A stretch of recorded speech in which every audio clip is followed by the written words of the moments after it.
बेटिया शक्ति फाउंडेशन में हमारे यहाँ पर 7,500 से भी ज़्यादा लोग हैं ऑल ओवर, आप वर्ल्ड में बोल लीजिए, क्योंकि अब तो इंटरनेशनली भी हमारा फाउंडेशन है। और हमारे फाउंडेशन में मोस्ट ऑफ द महिलाएं जो हैं वो हमसे जुड़ी, जो महिला अधिकारी है, उसके बाद में जो जितने भी फोर्स हो गए उसमें जो अधिकारी है वो हमसे जुड़े हुए हैं। तो जैसे कि मैं अब 7,000 लोगों का नाम तो नहीं बोल सकती, पर ये जो 7,000 लोगों की जो हमारी फैमिली है वो एक फैमिली की तरह काम करती है, एक यूनिटी की तरह काम करती हैं, चाहे वो यहाँ से हो, महाराष्ट्र से हो, महाराष्ट्र के बाहर हो, इंडिया हो या इंडिया के बाहर से हो। जो हमारी जो फैमिली है वो डेली लोगों तक मदद करने की कोशिश करती है। जैसे कि मैंने बताया, हमारा किचन है, किचन में हम डेली खाना बनाते हैं, सुबह शाम, लड़कियों से लेके जो बूढ़े हैं, गरीब है, जो लोगों को खाना नहीं मिलता उन लोगों को हम लोग खाना पहुंचाते हैं। डेली इवनिंग में हमारा खाना जाता है, मॉर्निंग में खाना जाता है। कोविड के टाइम पे हॉस्पिटल्स में हमने खाना पहुंचाया है, बेड अरेंज करे हैं, ऑक्सीजन सिलेंडर्स हो। हमारी फैमिली ने मिल के पूरा एक ऐसे एक यूनिटी बना के उसके साथ काम किया है। मैं ऐसा नहीं बोलूँगी कि मेंबर्स है अलग, क्योंकि ये एक फैमिली है जो जुड़ के काम करते हैं, एक दूसरे को सपोर्ट करते हैं, तो मैं उसे फैमिली ही कहूँगी। दर्शकों, आज हमारे साथ है राशि गुप्ता, जो कि बेटिया शक्ति फाउंडेशन की प्रवक्ता है। ये बेटिया शक्ति फाउंडेशन के मुख्य चेयरमैन और फाउंडर जो है श्रीरंग आड़े जी है। इन्होंने 2017 से इस बेटियों के लिए, महिलाओं के लिए बहुत ही सराहनीय कार्य किया है। एक महिला सक्षमीकरण का बहुत बड़ा कार्य इनका है। तो ये प्रवक्ता राशि गुप्ता से हम जानना चाहेंगे कि बेटिया शक्ति फाउंडेशन का किस प्रकार का कार्य आपका चलता है और किस प्रकार से आप महिलाओं को सक्षमीकरण करने के लिए प्रयास करते हैं। नमस्कार। हमारा जो फाउंडेशन है वो 2010 में रजिस्टर हुआ है और हम लोग महिलाओं के लिए जो काम करते हैं, जैसे वुमेन सेफ्टी हो गया, चाइल्ड सेफ्टी हो गया, चाइल्ड लेबर हो गया, सेक्स असॉल्ट हो गया, हम लोग इसके ऊपर काम करते हैं। हमने महिलाओं की शिक्षाओं के लिए, उनकी जो विडो लेडीज़ होती है उनके लिए, ताकि वो आगे काम कर सके, जैसे जो कोविड में लेडीज़ गई उनके लिए हम काम कर सके। हमने बहुत सारी मुहिम करी है अभी तक के।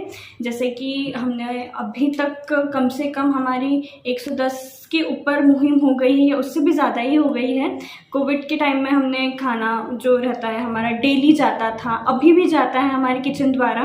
और आज भी हम यही प्रयास करते हैं कि जितनी भी लड़कियां हैं और जितना हमसे हो सकता है हम उन लड़कियों को शिक्षा प्रोवाइड करते हैं। जैसे कि हमने लाइब्रेरी हो गया, लड़कियों की रहने की व्यवस्था हो गई, उन्हें जो बाहर गाँव से पढ़ने के लिए आती है उन्हें 2 वक्त का खाना, ताकि उन्हें बाहर कहीं काम ना करना पड़े, उन्हें कहीं जाना ना पड़े, उसके लिए भी हम काफ़ी प्रयास करते रहते हैं और उसके लिए भी हमारी मुहिम अभी जारी है।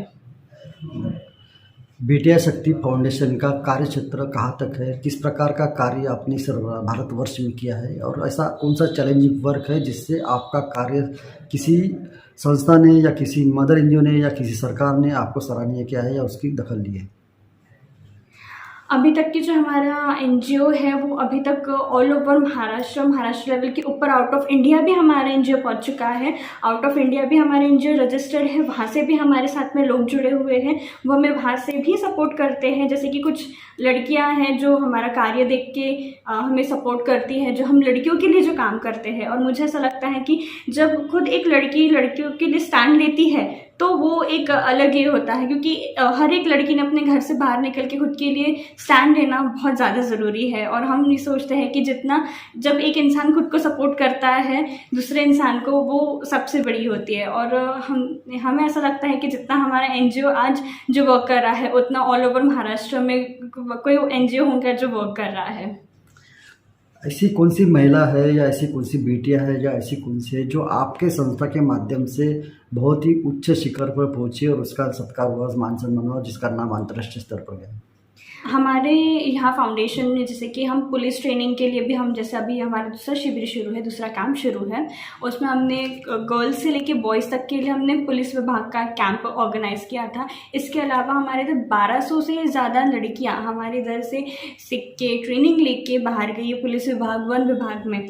और हम एक्चुअली उनका रिकॉर्ड नहीं रखते, क्योंकि हमारा ऐसा सोचना है कि एक काम से हाथ करो तो दूसरे हाथ को पता नहीं चलना चाहिए। इसलिए जो हमारे इधर से लड़कियाँ गई है बाहर, आउट ऑफ इंडिया गई है, जिन जिन लोगों ने आगे बढ़ चुकी है, हम उनका रिकॉर्ड नहीं रखते। जो अभी हमारे यहाँ है बस उनका रिकॉर्ड रखते हैं हम, कि बस आप आइए, हमारी तरफ से जितना हो सकेगा हम करेंगे, हम आपको एक ऊंचाई तक पहुँचाएंगे, बस। उसके बाद में हम उनका रिकॉर्ड नहीं रखता, कि हम नहीं चाहते कि हमारा भी नाम कहीं हो, और हम नहीं चाहते कि उनका नाम कहीं है कि उन्होंने हम, क्योंकि सब अपने पैर पे खड़े हो, यही हमारा ये है लक्ष्य है। बेटिया फाउंडेशन का अर्थ चक्र किस प्रकार से चलता है? इस संस्था को सरकारी अनुदान है या FCRA सर्टिफिकेट है, या कहाँ से अनुदान आपकी संस्था को आता है, या कौन? जो फाउंडेशन है, हम किसी भी गवर्नमेंट से रिलेटेड या गवर्नमेंट से डोनेशन लेके हम काम नहीं करते। हमारा फाउंडेशन गवर्नमेंट रजिस्टर्ड ज़रूर है, बट हम गवर्नमेंट से डोनेशन नहीं लेते हैं। हमारा काम देख के लोग हमें डोनेशन देते हैं, नेशनल हो इंटरनेशनल हो। जैसे कि मैंने बताया कि इंटरनेशनली भी हमारे डोनर्स हैं, इंटरनेशनली हमारा फाउंडेशन पहुंच चुका है,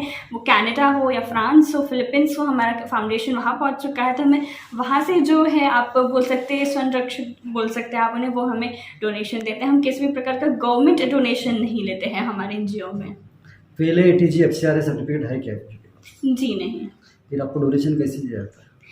एक्चुअली हमारे जो आप यहाँ देख सकते हैं, हमारे जितने भी वर्क्स लगे हुए हैं, हमारे वर्क को देख के, हमारे जो प्रोग्राम्स होते हैं, आप बोले हमारे जो इवेंट्स होते हैं उसको देख के, जैसे कि हम अभी तक का हमारा जो इवेंट है वो हमने रेड लाइट एरिया से लेके हमने कई जगह हमारे जो प्रोग्राम्स है वो किए हैं। ऐसा ही नहीं कि सिर्फ नागपुर में, महाराष्ट्र के बाहर भी हमारे प्रोग्राम होते हैं।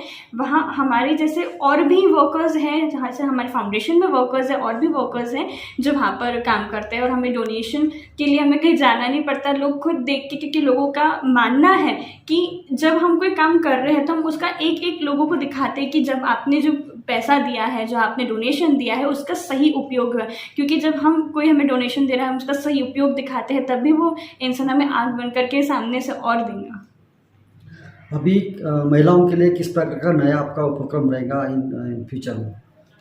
अभी फ़िलहाल तो हमने जैसे लास्ट ईयर हमने 1500-2000 के ऊपर बच्चों के लिए हमने बुक्स बांटी थी स्कूल में, और जो महिलाएं थी उनके लिए हमने, जैसे जिनके हस्बैंड्स कोविड में चले गए हैं, उनके लिए हमने काफ़ी जॉब्स ढूंढना, या वो घर से काम कर सकती है, ऐसा हमने जो है मुहिम शुरू करी थी। वो हम इस साल भी उसको कंटिन्यू करने वाले हैं। इस साल भी हमारी जो काम है, हमारा जो मुहिम है वो शुरू हो चुका है। तो इस साल भी हमारा वही टारगेट है कि कम से कम 2000 से ऊपर बच्चों को हम बुक्स प्रोवाइड करें, स्टेशनरी प्रोवाइड करें। महिलाओं के लिए जो काम है वो तो चल ही रहा है, और साथ में हमारा जो पुलिस विभाग का है उसमें भी हम महिलाओं को ऐसी ट्रेनिंग दे रहे हैं, लड़कियों को ऐसी ट्रेनिंग दे रहे हैं कि वो आगे इन फ्यूचर कुछ कर सके, जिन्हें उनके घर से सपोर्ट नहीं है या जो कर नहीं सकती, तो उन्हें कहीं जाना ना पड़े, और वो यहाँ आके हमारे साथ में जुड़ के अपना सपना साकार कर सकें। किस प्रकार का संदेश रहेगा महिलाओं को, युवतियों को? मेरा इतना ही कहना है कि मैं जानती हूँ कि कैसे एक लड़की के लिए मुश्किल होता है कुछ बाहर आके करना, अपने घर से बाहर निकल के, समाज से बाहर निकल के करना। कई कई परिस्थितियाँ अलग होती हैं, किसी की अच्छी होती है, किसी की बुरी होती है। मैं यही कहना चाहूँगी कि हर एक लड़की को अपने पैर पे खड़ा होना बहुत ज़्यादा ज़रूरी है। चाहे आप आपके पिता के घर पे रहे या आप आपके हस्बैंड के घर पे रहे, आपको अपने पैर पे खड़े होना बहुत ज़्यादा ज़रूरी है। तो आप अपने लिए स्टैंड लिए। अगर आपको कोई भी तकलीफ़ है, आप हमसे संपर्क करें, हमसे जुड़े, हम आपकी सहायता करने की पूरी कोशिश करेंगे। पर आप जब तक आप खुद के लिए खड़े नहीं होंगे, आप नहीं कर पाएंगे। आप खुद के लिए खड़े होइए, बाकी सब आपके साथ है, पूरा देश आपके साथ है। किसी दर्जू महिला या लेडी वुमेन्स को अगर आपसे संपर्क करना है तो किस प्रकार के संपर्क करेंगे और किस प्रकार के उसको हेल्प कर सकते हैं? हमारा जो फाउंडेशन है, हमारी वेबसाइट भी है, हमारा खुद का ऑफिस है, हमारे हर जगह हेल्पलाइन नंबर्स हमने दिए रखे, और हमारे वॉलंटियर्स जो है वो हर जगह फैले हुए हैं। जैसे कि हमने हर एक सबको एक एरिया भी दे रखा है सर्वे के लिए, तो वो हमें जैसे उनसे संपर्क करके, या हमें कहीं पे पता चलता है, चाहे वो आधी रात क्यों ना हो, हम उन तक पहुँच जाते हैं। और अगर किसी को हमसे संपर्क भी करना है तो खरबी में हमारा ऑफिस है बेटिया शक्ति फाउंडेशन का, और हमारा हेल्पलाइन नंबर है। हमारे जो श्रीधर जी है, हमारे जो बाकी के वर्कर्स हैं, हमारे जो साथ में हमारे जो टीम मेंबर है, वो 24 आवर्स अवेलेबल रहते हैं सबकी सेवा करने के लिए। ठीक है, 1 मिनट।